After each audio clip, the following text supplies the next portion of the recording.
You ordered the wrong girl, the mail-order bride cried. The single-dad cowboy smiled. No, I ordered right. Wyoming Territory, 1887.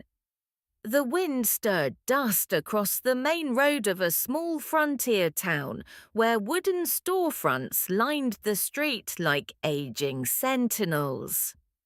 The sun was barely past its peak, and at the edge of town a worn-out stagecoach creaked to a halt beside the depot. Gentry Callahan stood tall and still, his broad shoulders casting a long shadow across the dirt. His wide-brimmed hat shaded a face carved by wind and loss. Standing beside him, his two children clutched wildflowers, Ellie, 6, with braids loose from the ride, and little Ben, only 3, clutching his sister's hand and a crumpled blue blossom. They waited.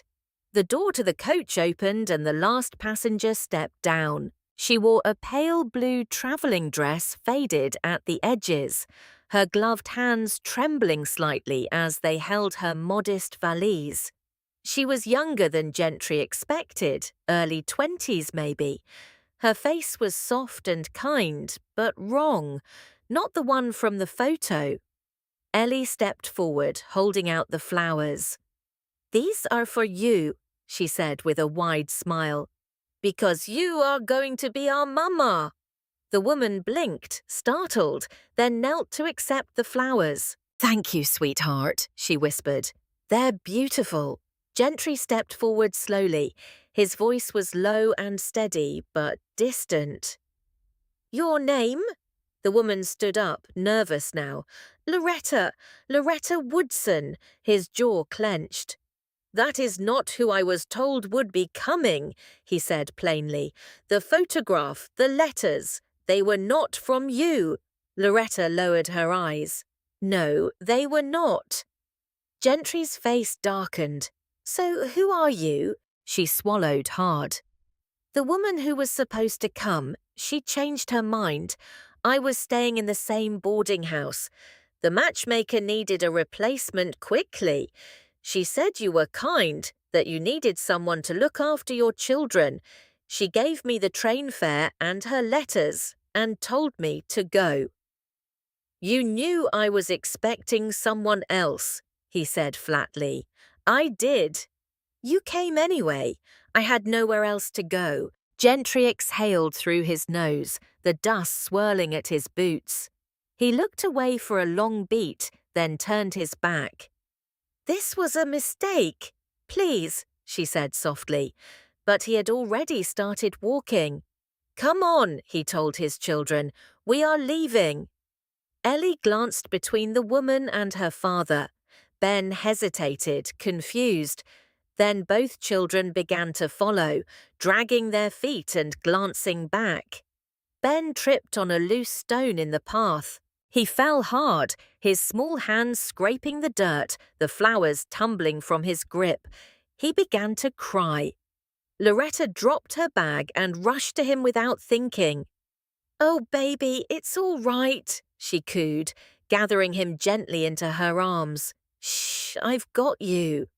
She brushed the dirt from his palms, examined his knees, and pulled a clean handkerchief from her sleeve. With care, she wiped the smudges from his face, then reached into her coat pocket and pulled out a small piece of gingerbread wrapped in cloth. "I saved this," she whispered. "Would you like it?" Ben looked up at her through teary eyes, nodded slowly, and took the treat. Ellie walked back to them, watching quietly. She touched Loretta's arm. "You look like a real mama." Loretta's eyes shimmered, but she managed to smile. Gentry had stopped walking. He turned and watched the way she held Ben, the way Ellie touched her hand, and the softness in her voice.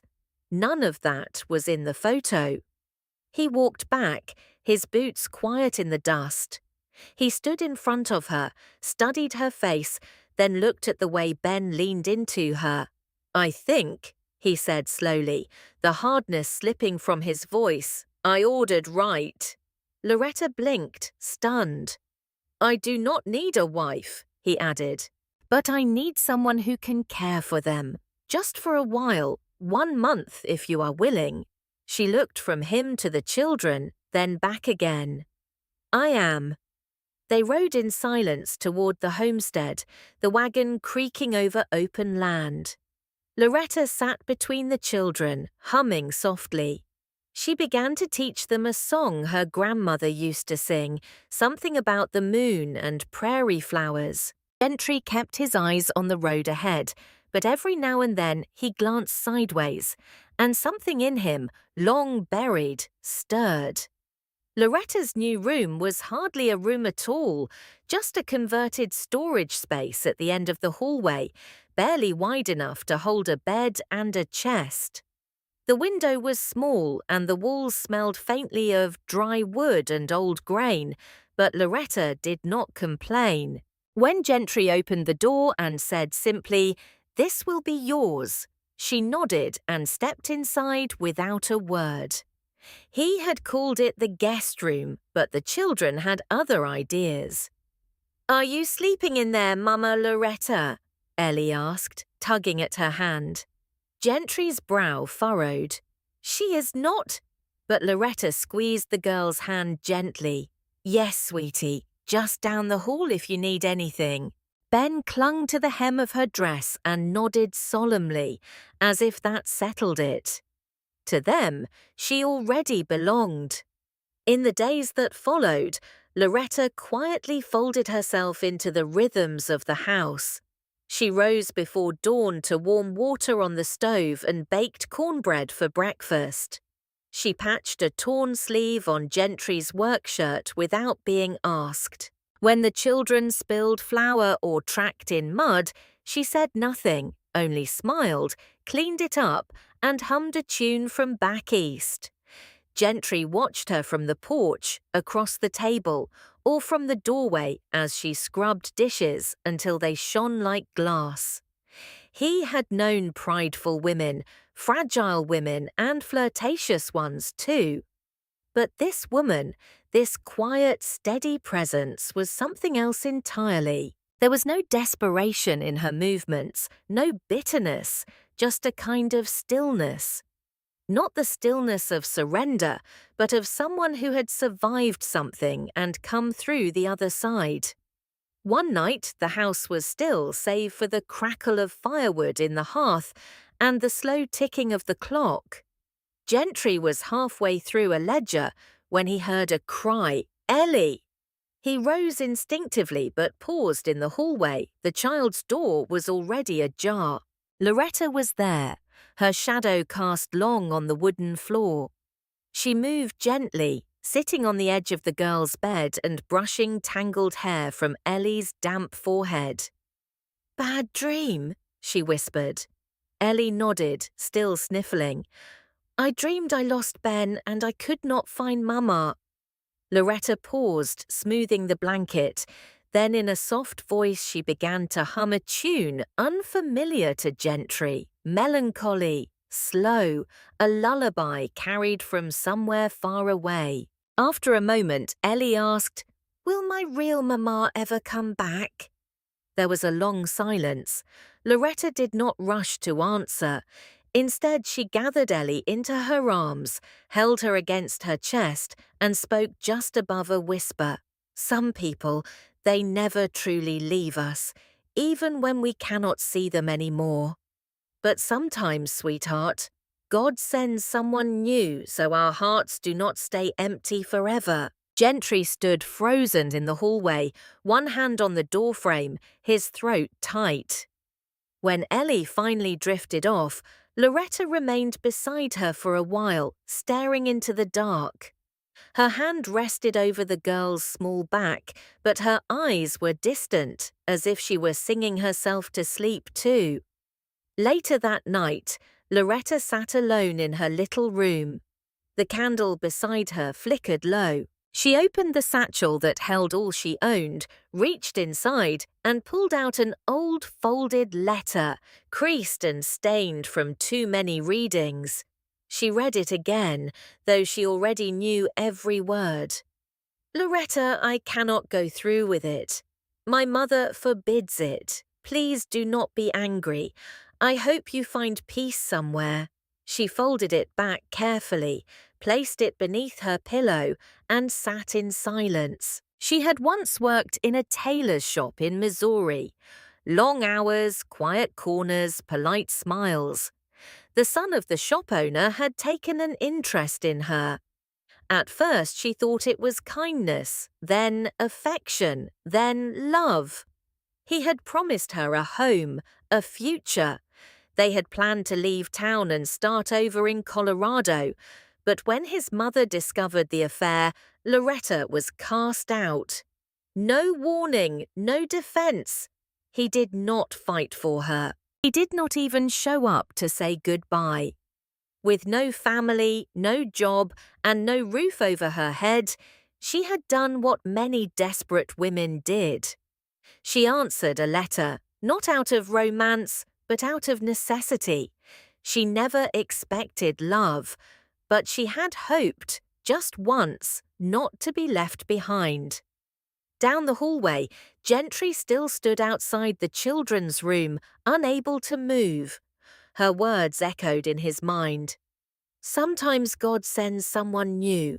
He did not know if she was meant to be here, but for the first time in 3 years, he felt something in his chest uncoil. That night, Gentry slept, and he did not dream. Morning broke, bright and clear, the kind of golden day that made even the dust glow. The Callahan homestead stirred to life slowly, roosters crowing, wind tapping against the windows, and the scent of wood smoke curling from the chimney. Inside the kitchen, laughter echoed. Flour coated the pine table, the floorboards, and even the hem of Loretta's apron. Ben, balanced on a stool, slapped dough with tiny, enthusiastic hands. Ellie stood beside her, face smudged, shaping biscuits with intense focus. You both are natural bakers, Loretta smiled, guiding Ben's hands more gently. But next time, maybe less flour in your hair. The boy giggled, dropping more onto the floor just to see her reaction. From the front door, Gentry entered, brushing dirt from his coat after tending the livestock. He paused in the doorway, one eyebrow lifting as he took in the scene, his kitchen now completely overtaken by children, dough, and soft singing. Is this breakfast or a flower storm? Loretta looked up, face flushed but laughing. Both, I suppose. Gentry opened his mouth to say something stern about messes and wasted flour, but it died before reaching his lips. Because he saw something else. He saw Ben nestled against her hip, covered in powder and joy. He saw Ellie looking up at Loretta with open trust, mimicking her every move. And he saw Loretta, her sleeves rolled, her smile unguarded, more alive than he had yet seen her. He chuckled, quiet and unexpected. It was the first time in a long while anyone in that house had laughed just to laugh.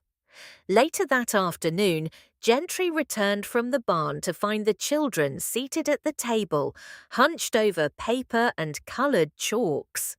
Loretta was sweeping nearby, letting them create without interference. Ben held up his drawing proudly. Daddy, look! Gentry took the crumpled page. 4 stick figures stood beneath a crooked sun, one tall, 2 small, and one with a long dress and yellow hair. Scrawled at the bottom in Ellie's careful hand was, Me, Ben, Daddy, Mummy Loretta. He blinked. Ellie beamed. Do you like it? We made it for the wall.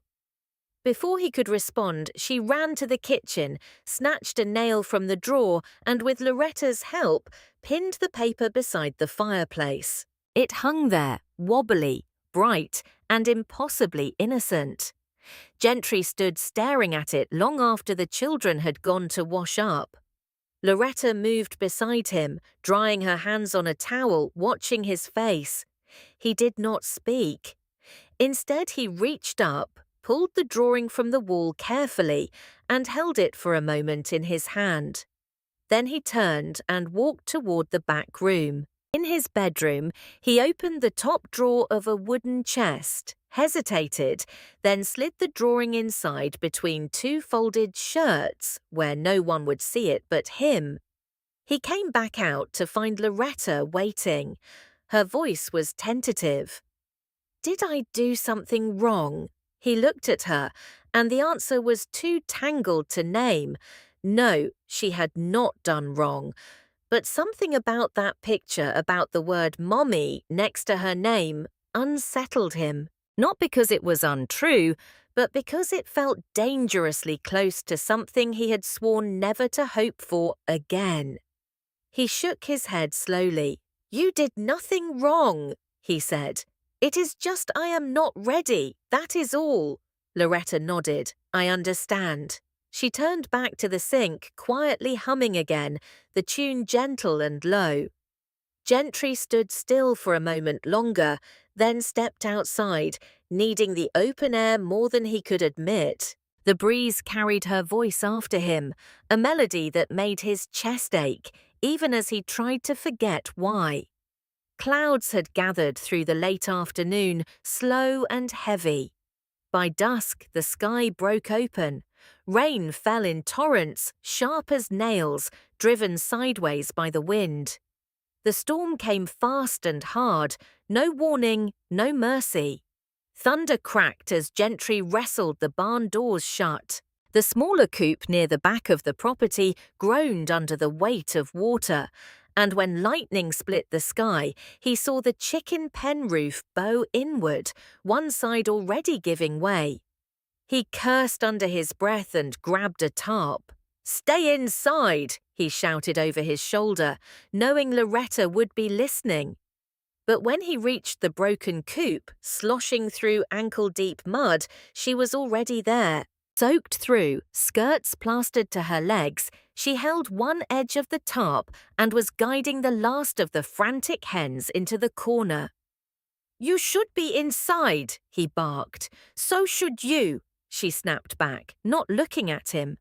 A gust of wind caught the tarp, nearly wrenching it from her grip.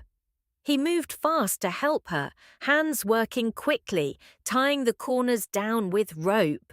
Rain battered them, thunder rolling above like distant cannon fire.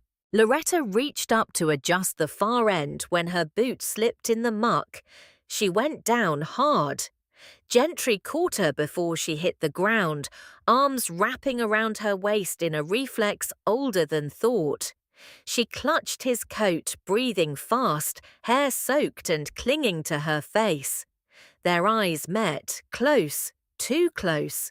Rain poured down around them, but for a heartbeat, time stilled.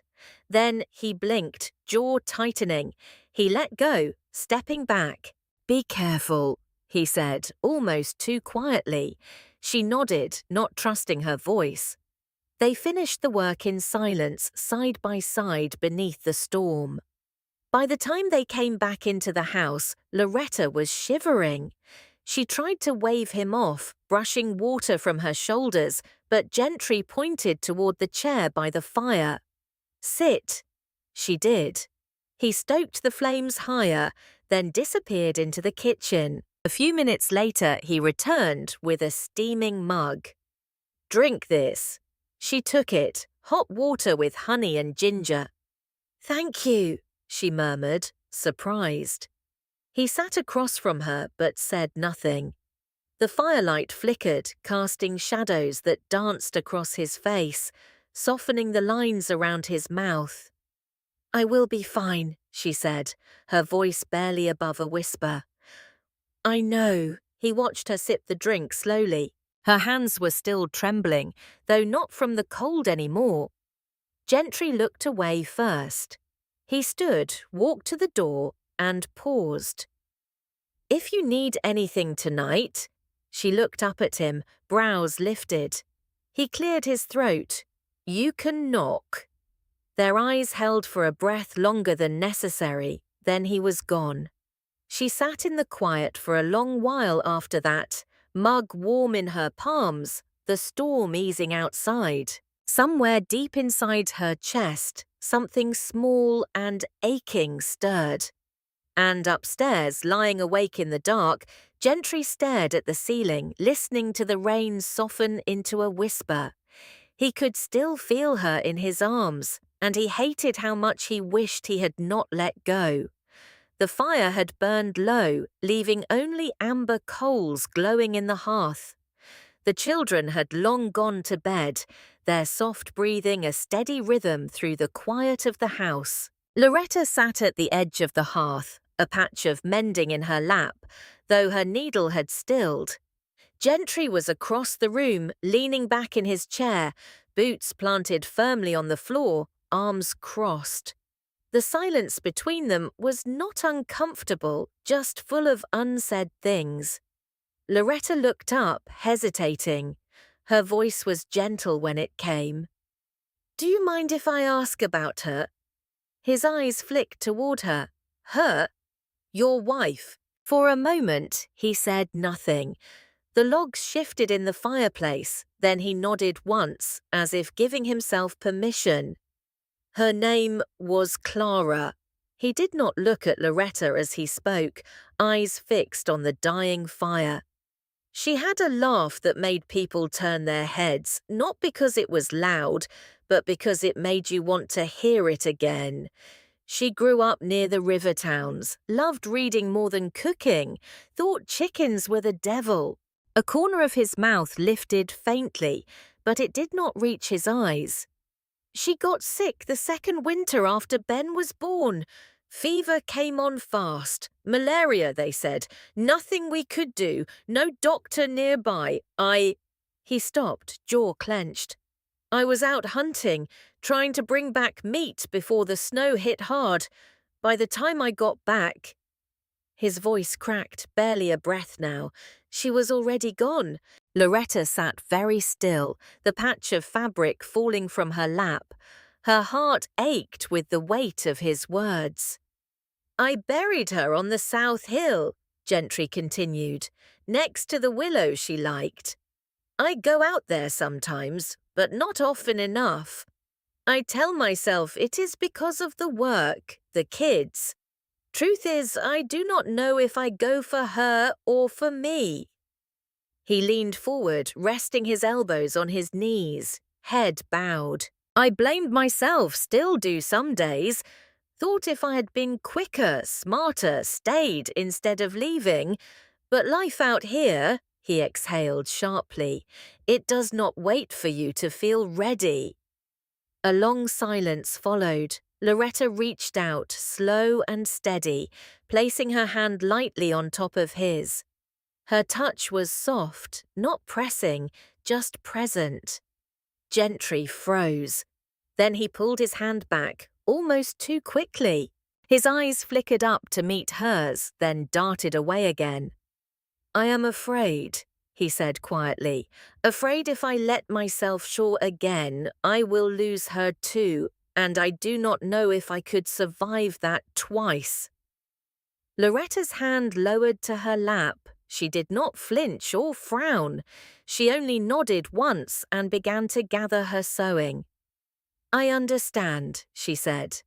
And she did, because she too had loved once and been left in the cold. She stood, folding the fabric neatly, her back straight, her movements calm. She did not push, did not ask for more. She had seen what he was not ready to give. Before leaving the room, she looked at him one last time. You are not alone in that fear, Gentry. Then she walked away, leaving him in the glow of the coals, with only his breath and the memory of a hand that had not tried to hold on, but simply offered to stay. The morning had started like any other. Cool air, sun breaking through the clouds, chickens scratching in the yard. Gentry had taken the children to check the fence line, and Loretta was kneading bread dough by the window, her sleeves rolled, hair pinned back in its usual simple knot. She did not notice the man approaching on horseback until the dog barked. By the time she stepped outside, wiping her hands on her apron, he was already tying off the reins and removing his hat. He was thin, middle-aged, with the look of someone who travelled often and smiled rarely. "Good morning, ma'am," he said, tipping his head politely. "Name's Hollis. I am with the matrimonial registry out of St. Louis." Loretta's heart dropped. She stepped out onto the porch. "What brings you here?" "I am looking for a Loretta Woodson," he said. "Heard she was matched with a Mr. Callahan up this way. Thought I'd check on how things went. Last I heard she was still trying to find a proper match after the Kansas man backed out." The words hit like cold water. Behind them, boots crunched against the dirt. Gentry had returned. He stood several paces away, holding Ben by the hand and Ellie by the shoulder, his eyes locked on Hollis. "What did you say?" he asked flatly. The man glanced between them. "Just saying this young lady here was promised to another fellow a few months back. Fellow changed his mind. She came to us again, said she'd go anywhere we'd send her." Gentry's jaw tensed. She did not mention that. "Well," Hollis shrugged, "some folks would rather not talk about the parts that make them look thrown away." Loretta's voice was low but firm. "That is enough." Gentry turned to her. His face was unreadable. "Is it true?" he asked. She nodded, slow and quiet. "It is." "Why did you not say anything?" "Because I thought it would not matter," she said. "Because I was trying to start over." He looked at her for a long time, too long. The weight of silence stretched between them. Then he said, voice cold and even, "You are a good woman, Loretta, but I will not let my children get attached to someone who does not want to be here, someone who might leave." Loretta opened her mouth to speak, but nothing came. Gentry turned to the children. "Go inside." Ellie hesitated, glancing up at Loretta with wide, unsure eyes, but Gentry's tone allowed no argument. She took Ben's hand and led him into the house. Loretta stood motionless, the wind tugging at her skirt. "I did not come here to lie," she whispered. Gentry did not reply. The man named Hollis cleared his throat awkwardly and walked back to his horse. Loretta remained on the porch until the sound of hoofbeats faded into the distance. That night she packed her things in silence. Her bag was small. It had always been small. She folded the dresses she had mended, the letter she had once read so many times, the handkerchief Ellie had used to tie her braid. She held that one a little longer before setting it gently on top. In the quiet of her room, she sat on the edge of the bed and stared at the door. No one knocked. And for the first time since she arrived, the house felt chilled. The sun had barely crested the hills when Loretta stepped out onto the porch, carpet bag in hand. The air was crisp, filled with the scent of dew and dust, and the sky was a soft grey, as if the world itself was holding its breath. She had hoped to slip away quietly. The last thing she wanted was goodbyes. But as her boots hit the ground, a small voice broke through the stillness. "Where are you going?" She turned. Ellie stood in the doorway, hair tousled from sleep, holding something behind her back. Ben stood beside her, eyes wide, already brimming with tears. Loretta forced a smile. "I have to go, sweetheart." "Why?" Ellie stepped closer. "Did Daddy tell you to?" Loretta crouched down, placing the bag at her feet. "No, it is just time." Ben ran to her then, wrapping his arms around her leg, burying his face in her skirt. "Please do not go," he cried. "You said you would stay." Loretta's hands trembled as she stroked his hair. "I know," she whispered. "I am sorry." Ellie walked the last few steps and held out the paper she had been hiding. It was the drawing, the one with all four of them beneath the yellow sun. But now, the crayon that had once drawn Loretta's dress had been erased, smeared away. Only 3 figures remained. "We fixed it," Ellie said, her voice shaking, "so you do not have to pretend anymore." Loretta's breath hitched. Tears slipped down her cheeks as she pulled both children into her arms.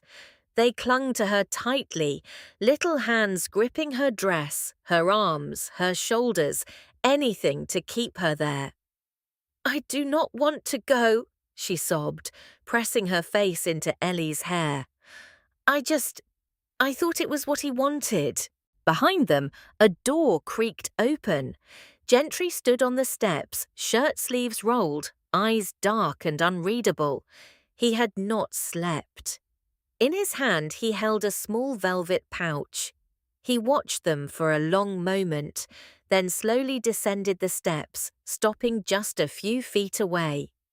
Loretta looked up, brushing tears from her face. "I was going to leave quietly," she said. "I know," he replied. "I did not mean to get in the way." "You didn't." He opened the pouch and drew out a simple gold band. Thin, weathered, the inside dulled by time. It was his late wife's wedding ring.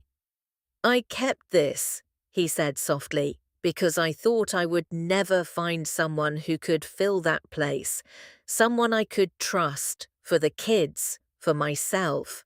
He looked down at the ring, then slowly closed his fist around it. "I thought I needed a mother for them.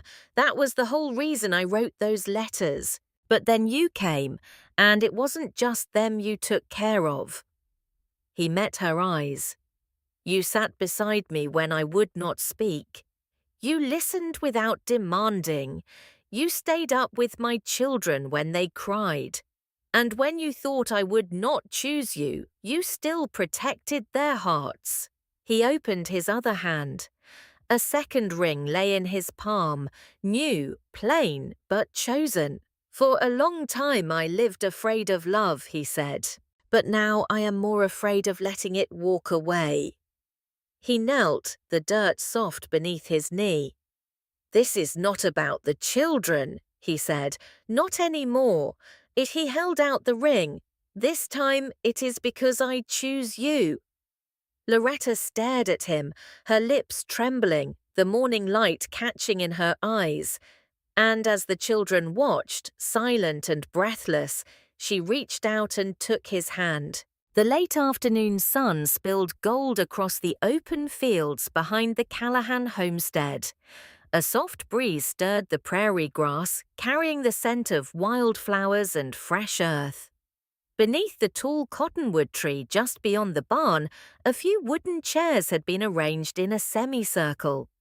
Their guests were few but dear, neighbors who had lent tools, shared stories, or helped bury Clara. There was no organ, no lace, no grand procession, only honesty and love. Loretta stood beneath the tree in a dress she had sewn herself, white cotton, simple and clean, cinched with a ribbon the color of sage. Her hair was braided with wildflowers, Ellie's idea. Her hands clasped in front of her trembled just slightly. Gentry stood waiting, his boots dusted, his shirt collar freshly pressed. He had shaved that morning, the first time in months. His eyes never left hers. Ellie and Ben walked ahead of her, each carrying a small bouquet of yellow daisies and bluebells they had picked from the meadow. Ben had dropped his twice, and Ellie had helped him pick them up again each time. They stood to either side of the tree now, grinning and fidgeting, hearts too full to keep still. The preacher cleared his throat, the book resting lightly in his hands. He kept his words short, just enough scripture to sanctify, but not so much as to interrupt the quiet holiness already present. Then he looked to Gentry. "You may speak your vow." Gentry turned to Loretta, his voice low and certain. "I have lived in silence, in shadow, in fear that love would come and cost me again." He reached for her hands. "But then you arrived, not loud, not demanding, just here, and everything began to breathe again." He glanced briefly toward the children, who were watching with wide eyes and proud hearts. "This time," he said, voice catching just slightly, "I ordered right. Not a bride, a home." Loretta blinked back tears, her voice soft. "And I came thinking I was someone's last choice, a replacement, a mistake." She smiled, steady now. "But you and these children, you showed me I was never a burden. I was always meant to belong somewhere. And now I do." The preacher nodded. "With the power vested in me, I pronounce you husband and wife." There was no applause, just a stillness, a reverent kind of joy. Gentry leaned forward and kissed her, gentle and sure. The children clapped, Ellie bouncing on her toes. Ben ran forward, hugging them both at once, arms too small to wrap around, but determined to try. That evening, as the sun lowered to kiss the horizon, painting the sky in strokes of honey and rose, the four of them rode together across the prairie. Gentry on his horse, Loretta behind him, arms around his waist. Ellie and Ben rode side saddle on a pony, laughing every time it trotted faster than expected. No words were spoken. They did not need them. The land rolled out before them, open, wide, waiting. And as the wind played in Loretta's hair, her voice drifted softly, like a prayer carried on air. "I came here thinking I was someone's last hope." She looked ahead toward the rising stars. "But it turns out I was the right one all along. Thank you for riding with us through this unforgettable tale of second chances, soft strength and love that grows where no one thought it could." If Loretta and Gentry's story touched your heart, if it made you believe, even just a little, that love can rise from dust and disappointment, then go ahead and tap that like button. It lets us know you want more stories like this one. And if you have not already, subscribe to Dust and Heart Western Tales and ring that bell so you never miss a single heartbeat from the frontier.